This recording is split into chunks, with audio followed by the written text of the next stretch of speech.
So, welcome all of you. Today we have with us Dr. Ananth Prabhu Gurupur sir, who is an professor and principal investigator of cybersecurity and digital forensics at Sahyadri College of Engineering and Management. Sir has an experience of handling over more than 2,500 workshops regarding cyber forensics, cyber security, and cyber laws. And he has also been a trainer at Karnataka Judicial Academy, Karnataka Police Academy, and other national academies of national importance. So, sir holds Doctor of Philosophy from Computer Engineering and also has been a postdoctoral fellow in Computer Science and Technology. And he has also done diploma in cyber laws. So, with this, I now hand it over to Dr. Ananth Prabhu sir to take it on from here. Thank you, sir, for joining us today. Yeah, good afternoon, sir, and good afternoon, everyone. So, right now, I'm here to tell you about how to excel in the final round of the interview. On the very onset, congratulations that you have successfully cleared round one and round two, which was definitely a Herculean task, and you guys have put in a lot of efforts. Now, the main part, that is the interview round. So, before you think of preparing for anything regarding the interview round, I want you all to master the basics first. Okay. You need to develop clear and concise communication. So make sure that whenever you talk, whenever you tell your answers, it is very clear and it is concise. That is very, very important. Third is you need to demonstrate analytical thinking. You just can't give an answer like how you give it in your classrooms. So I request you to please go through some online videos of how few of those people who have cleared the UPSC exams have answered. And you could also go through the videos what not to do. All right. So that is one thing. Fourth is when you talk, it should demonstrate your leadership qualities. When you're talking, in your tone itself, we need to see the confidence that is coming out of you. That is very important because it is absolute. When you're sitting there in front of the panel, definitely you will feel nervous. But don't worry, you have to rise above that. For that, by giving certain mock interviews, I think you can overcome that. Fifth one is emphasize integrity and ethics. Don't portray to be somebody or someone that you are not. Be aware of your body language. This is very important because I've seen a lot of people shaking their legs, shaking their hands, and blinking more than necessary. You know, all these things, very important. Dress professionally, which you will always do.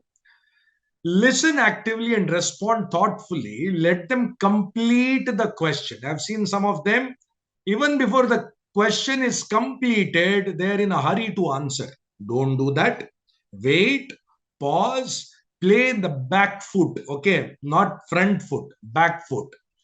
Ask relevant questions. If you're not sure about the question, simply don't go to beat around the bush.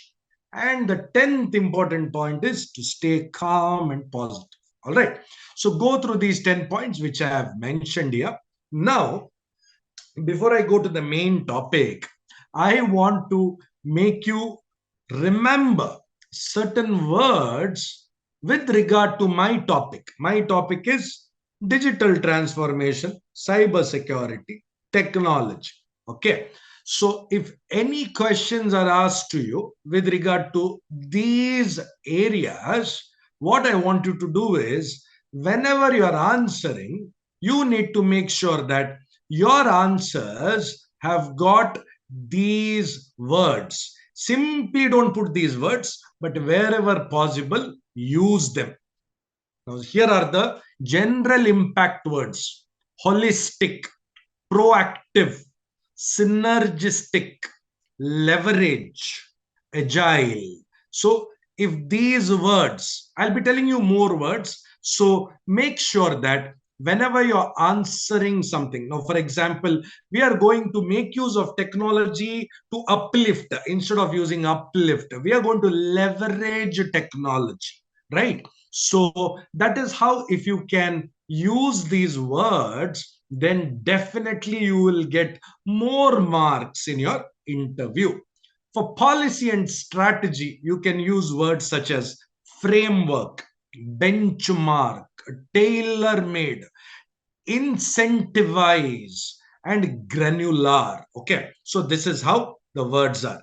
The next, when it comes to technology and innovation, the words that you could be using is cutting edge, scalable, interoperable, disruptive, streamline. So these are some of the words that you'll have to use in the answers that you will be telling. Next, when you're talking about leadership and collaboration, use the words emphasize, champion, foster, stakeholder, consensus. Okay. And when it comes to technological advancements, you're going to use the words disruptive innovation, convergence, exponential growth, democratization of technology, algorithmic bias. Okay, so these are the words.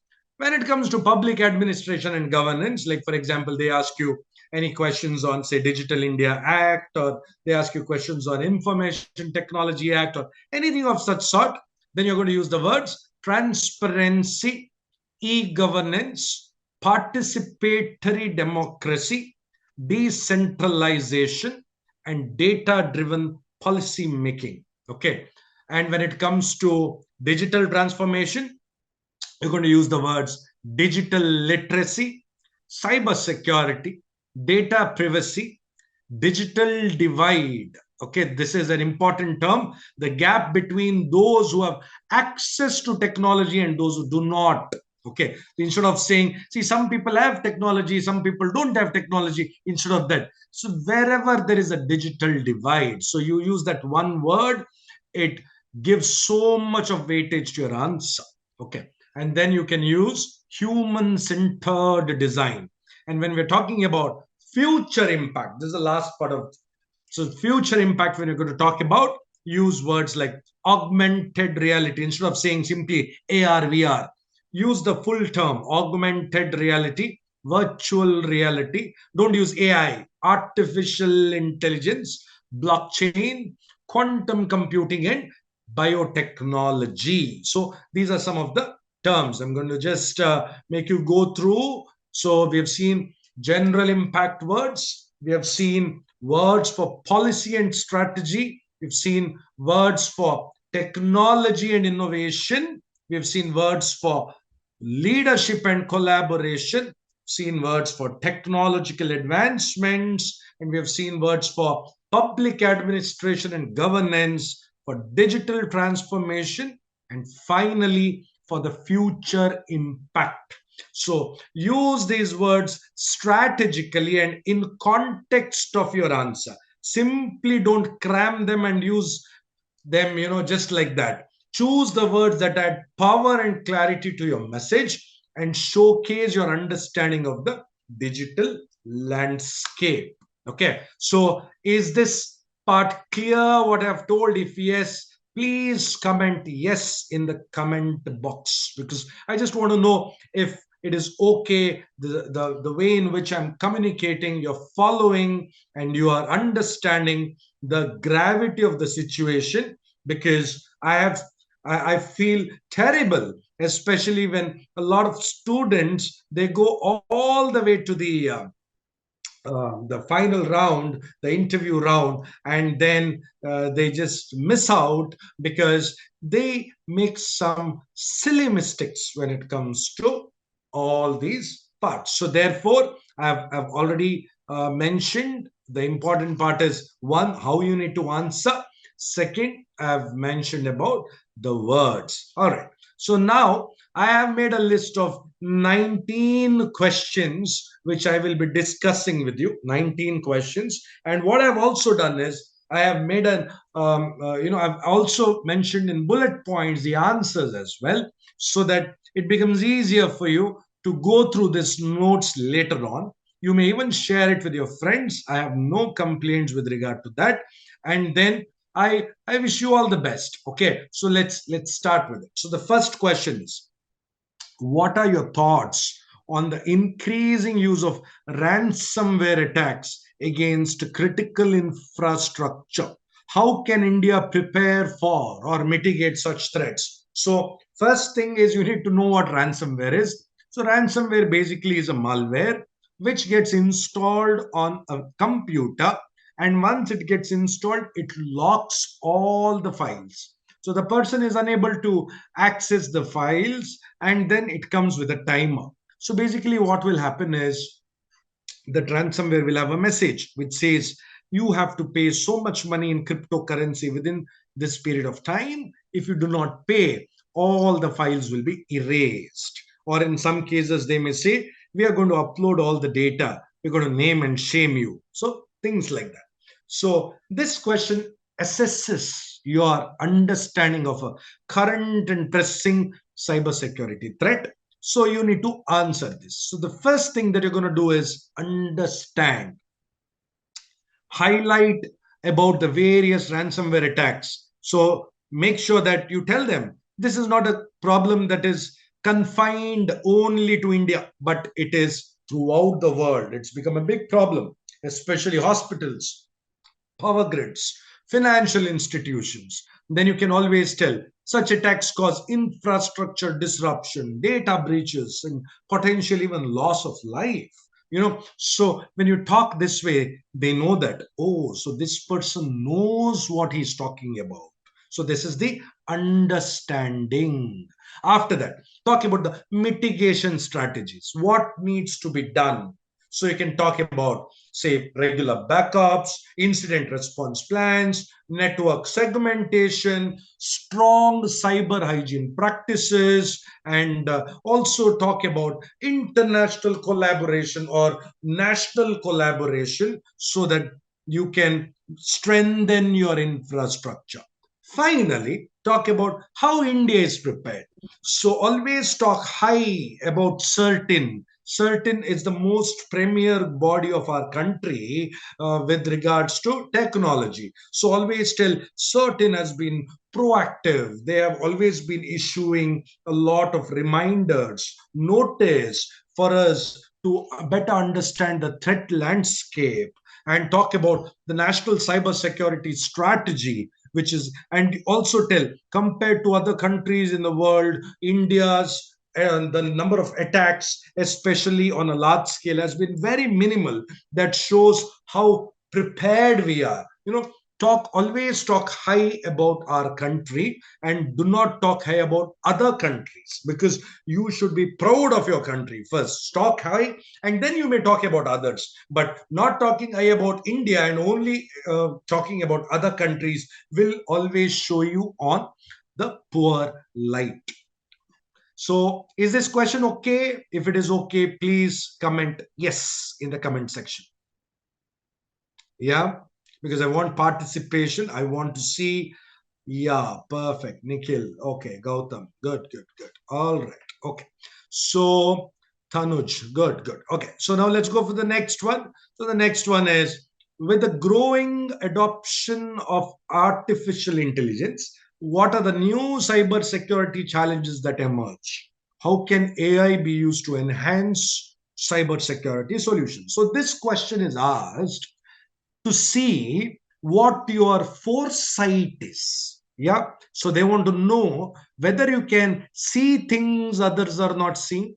They want to know how you are proactive in nature. Okay. So for that, you need to first talk about the challenges. Tell them AI powered malware. You can talk about worm GPT. Okay, worm GPT, like chat GPT is there, where you can write your own malwares. So worm GPT can bypass traditional security measures. Then you discuss about the potential deep fakes. You must have heard of that Rashmika Mandanna. You can talk about that also. Even the Prime Minister Modi, even he had spoken about it. So about deep fakes. So you can tell even the Prime Minister, sir, himself spoke about deep fakes. So talk about that. Highlight about the risks of the bias and unintended consequences. Okay, talk about it. So first tell this is a problem, accept it. So whenever they tell you a problem, don't say no, no, no, that is not a problem at all, not at all. Acknowledge it, say yes, I totally understand, it's a concerning problem, talk that way. And then talk about the solutions. You're called there to give solutions, not to aggravate the problem. So tell them, advocate for development of, see, to you should tell, we can fight AI with AI only. So we are going to use AI powered threat detection, yeah, and prediction. Then also tell, propose using AI to automate the incidents. Then emphasize on the ethical considerations about transparency, accountability, human oversight. So when you talk this way, obviously they will feel this person has prepared very well. This person has not come simply for the heck of it, but he or she has prepared very well. Okay, so let's go for the next question. The next question is, how can India leverage its strength in IT and software development to become a leader in the cybersecurity solutions? So we all know that Israel, of course, is the leader. So we have to acknowledge that. So this question assesses your understanding about India's potential. Okay, so again, we're going to talk about national cybersecurity strategy. We're going to talk about certain. So first, talk about the strengths. Tell the large IT professional pool is there in India. Then praise the initiatives of the government. Talk about Startup India, Digital India, and all these things. Talk about them. Then also tell about the strong educational system in India, especially mathematics, computer science. Then talk about the leadership strategies, how we have to develop indigenous solutions. Talk about the antivirus that has been developed by certain. Talk about how we can have startups, how we can have hubs for cybersecurity by attracting foreign investment also. Talk about Make in India.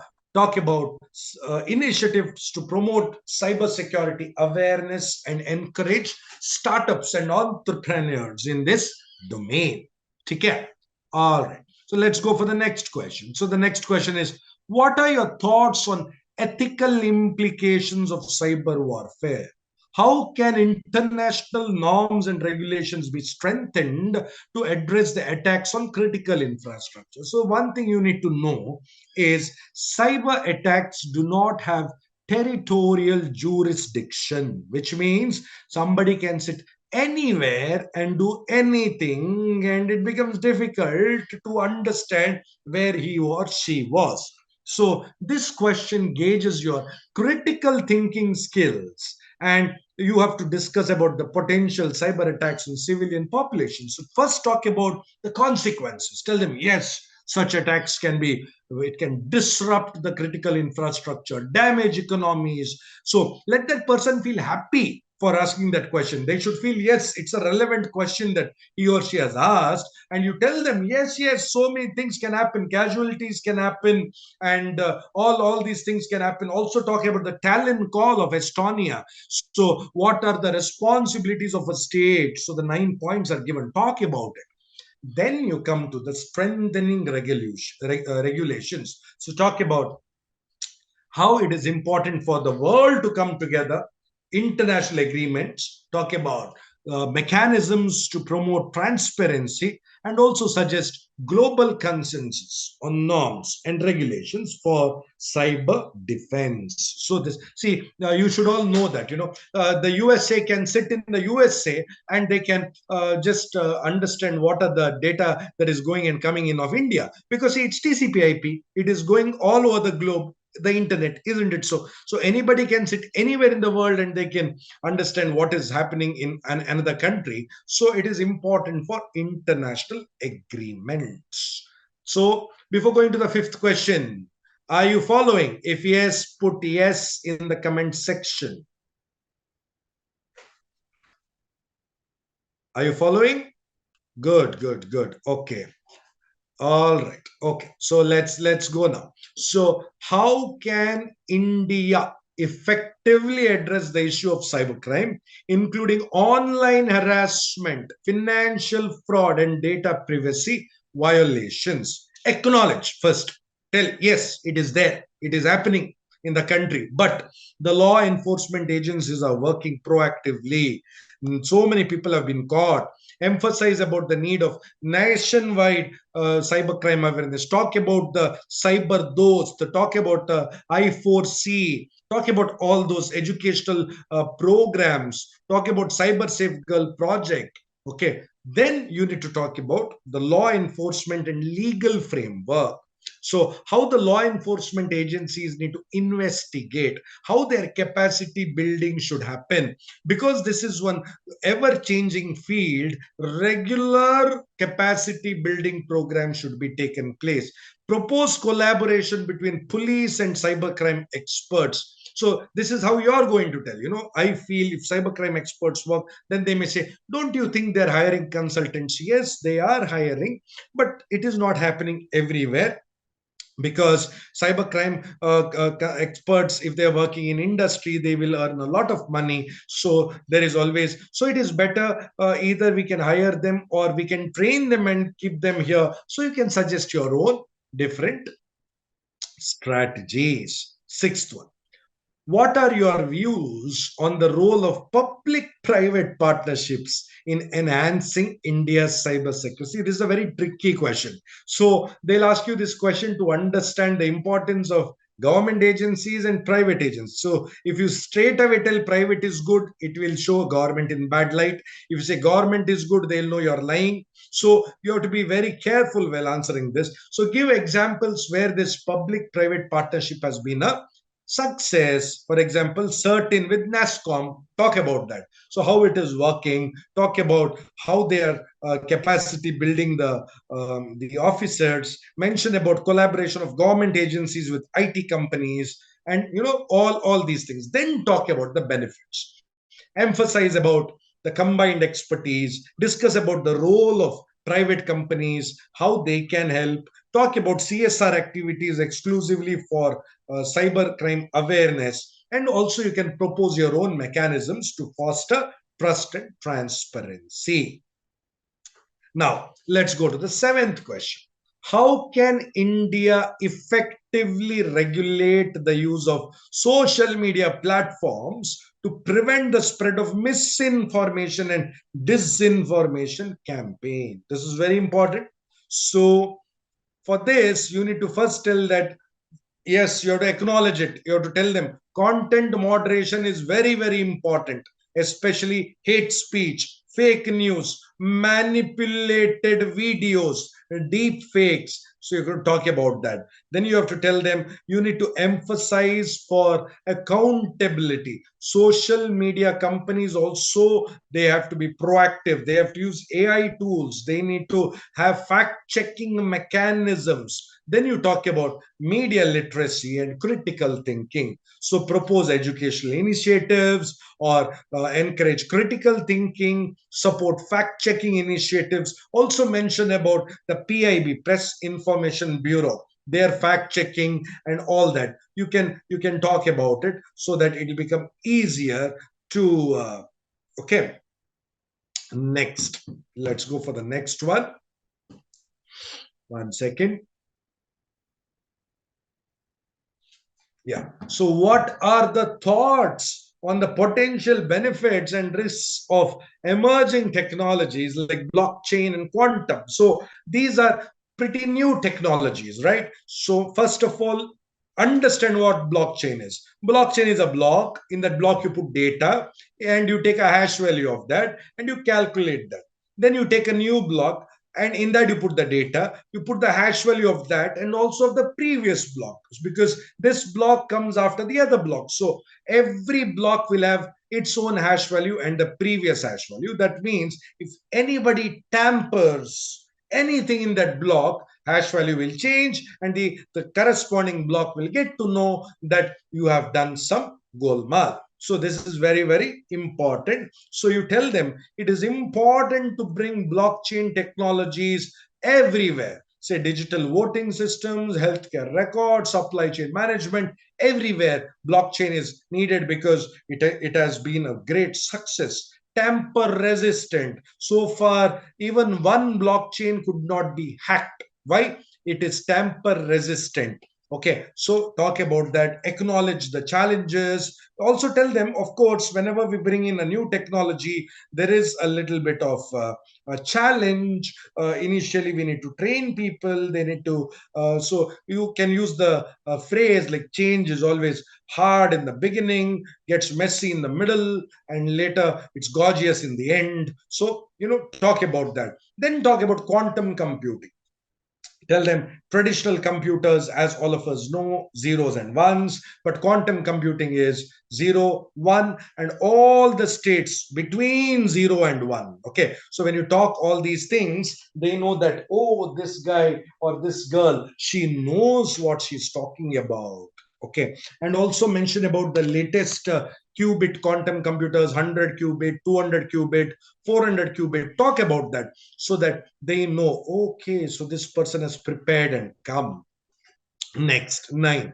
How can India effectively bridge the digital divide? This is very important. 1.5 billion population, only about 800 million of them are connected to the internet. Another 800 are not connected. So, what to do? So, you have to give very nice answers for this. For example, highlight the challenges of rural communities, low income groups, and women in accessing for affordable internet. Then talk about digital literacy, limited infrastructure. Tell what are the barriers, okay, socio-economic opportunities, all that. Talk about that. Then come to solutions. Talk about public Wi-Fi hotspots, subsidized data plan, community networks, digital literacy program in local language. Then talk about digital India, BharatNet. So your answer should be a populist type of an answer, so which will tell that all these things should be accessible, like roti, kapda, makan, and along with that, internet. So this is how it is going to be. So this is a good question. So the question is, as a UPSC officer, what are your priorities and vision for strengthening the India's cyber security posture? So this is a very good question. So first talk about the national security priorities. What are the priorities? Counter-terrorism, border security, critical infrastructure protection. So when you talk about these three terms, the person listening would be like, my God, what is this? So that level of confidence you should exuberate. Then you tell them about why is it essential to safeguard these. Then talk about your concrete initiatives. Talk about national cyber security strategy. Talk about establishing a incident response and threat intelligence platform, and importance of talent development and all that. Then you can also include international collaboration, how you can tie up with other countries and make sure that you can combat the cyber crime. Next one. Okay, before that, are you following? Are you following, all of you? If yes, put yes in the comment section. Are you following what I'm telling? Good, good, good. Okay. Where are the others? Okay, take it. Fine. Okay. So now let's go for the next one. So the next one is the rise of Internet of Things, IoT. What is IoT? I have a table, I put internet to the table, it becomes Internet of Thing. I have a washing machine, I put internet to that, it becomes smart washing machine. I have a oven, I put internet to that. I have a watch, I put internet to that. So anything connected with an IP address becomes Internet of Things. Okay. So brings convenience, but also new cyber security vulnerabilities. So how can India balance the benefits? So first, you need to tell them what is IoT, what are the problems, botnet, data breaches, and all that. Then talk about the strategies for IoT adoption. Then also talk about make in India IoT, because see, you don't know, Chinese, they give you some IoT and all your data goes there, what you'll do. So it's important to leverage India's strength in IT. take leadership role. So you should always use these terms. India should take the leadership role in shaping the global norms. So things like that. That will make this answer sound much more polished. Next one. Cyber security awareness remains a key challenge in rural area.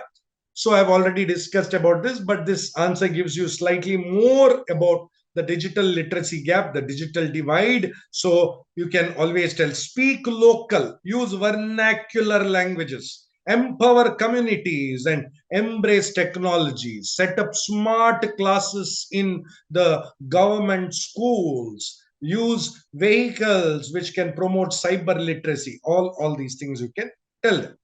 Number 13, artificial intelligence promises solutions for cybersecurity, also raises concerns. So this time what you can tell is, you can tell, see, it's always a double-edged sword.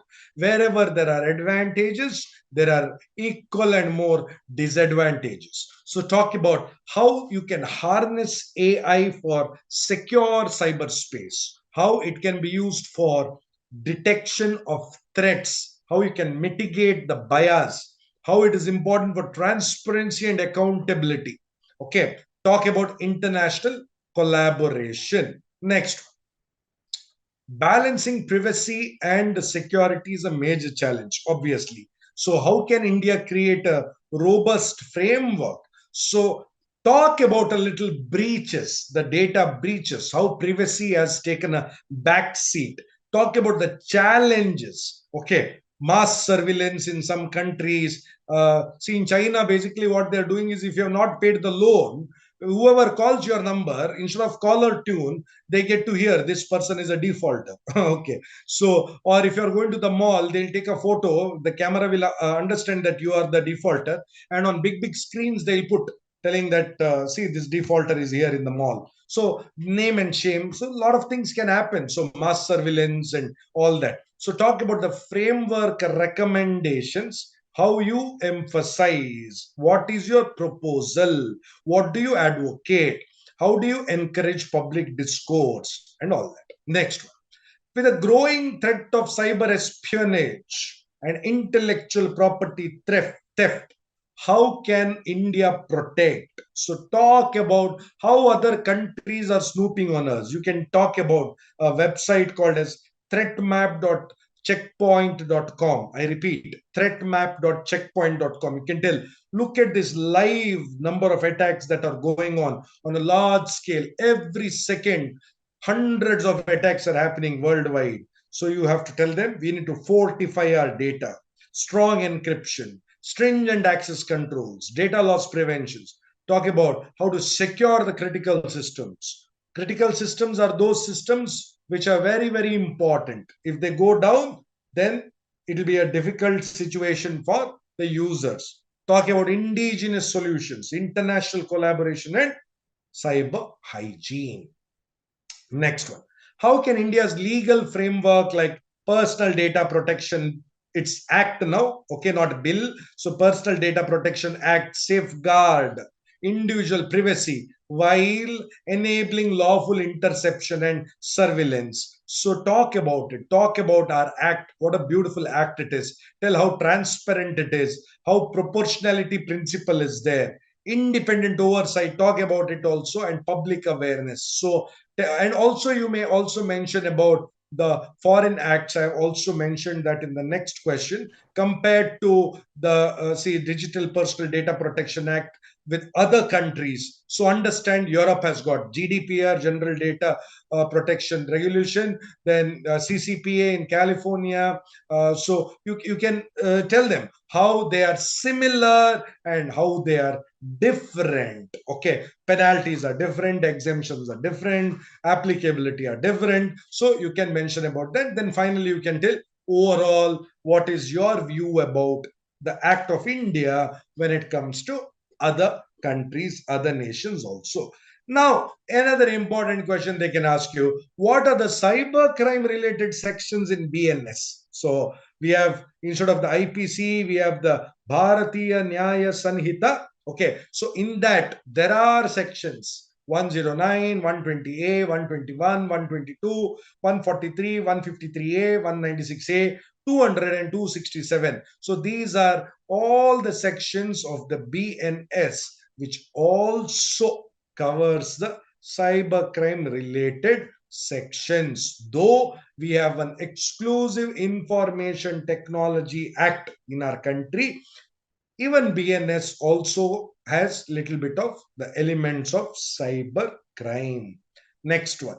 They may ask you, which are the laws in India that cover the digital space? So these are some of the acts that you should know. So which are the acts? Information Technology Act, IPC, Copyright, DPDP, IT rules, then the Telegraph Act, Bharatiya Nyaya Sanhita. So all these things you should know. Okay.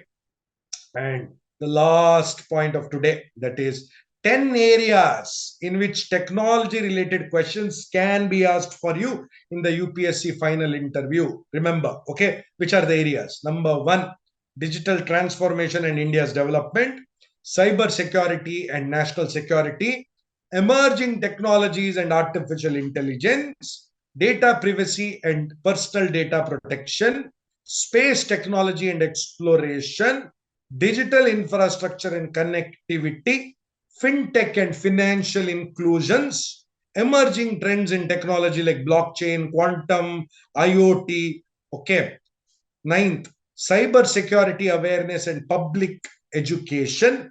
And lastly, technological cooperation and global partnerships. So this was what I wanted to discuss with all of you. I have shared the today's notes. I have put in a lot of efforts to get these notes done. I have shared these notes with Sandeep sir and Srinivas sir. On the very onset, I'm very grateful for them for giving me an opportunity to discuss all these things with you. And now let us come to the Q&A. So if you have any questions, you're most welcome to ask. Thanks, Nikhil. Thanks, Vasant. I'm glad that this session was of service to you. Take care. So I'm going to share my contact number here.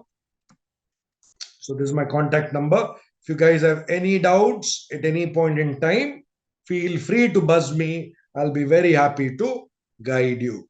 Wishing you all the very best for the upcoming finals. Looking forward to see you guys as UPSC officers, and some of you may also be lucky enough to attend my classes once you become an officer.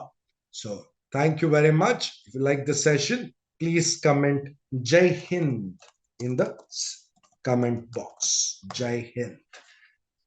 So Srinivas sir or Sandeep sir, are you there? Yeah, yes sir, yes sir. Yeah. Thank you very much, sir, for your insightful session.